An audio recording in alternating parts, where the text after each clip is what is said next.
Hello students, I hope you are all good. Today we will discuss about each system of units in detail.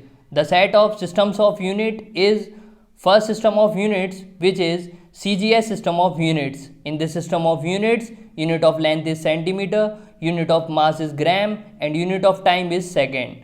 Name of this system is taken from the name of unit of length, that is centimeter, capital C, and unit of mass, that is gram, capital G, and unit of time, that is second, capital S.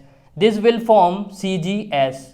After that, let's discuss about the second system of units, which is MKS system of units. According to this system, unit of length is meter, unit of mass is kilogram, and unit of time is second. Name of this system is also taken from the unit of mass, length and time. Let's discuss about the third system of unit, that is FPS system of units. According to this system of unit, unit of length, mass and time are foot, pound and second respectively. Name of this system is also taken from the first alphabet of unit of length, mass and time. In October 1971, a replacement of metric system of units was done with a new system of units called Systeme Internationale, which is also called as International System of Units or SI System of Units, because this system is accepted universally.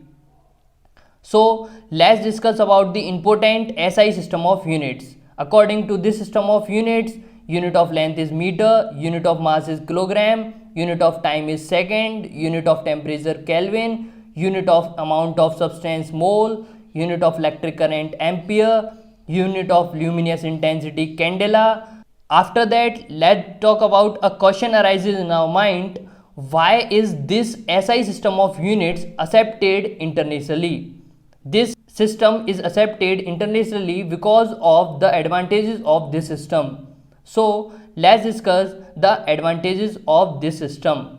First, units are simple to express. Second, this system uses only one unit for one physical quantity. Hence, it is a rational system of unit.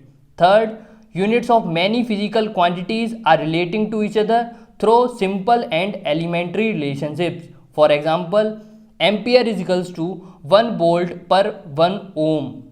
This relates the ampere to volt and ohm. Fourth, it is a metric system of units. There is a decimal relationship between the units of same quantity, and hence it is possible to express any small or large quantity as a power of 10. That is, interconversion is very easy. For example, 1 kilogram is equals to 1000 gram is equals to 10 to the power 3 gram.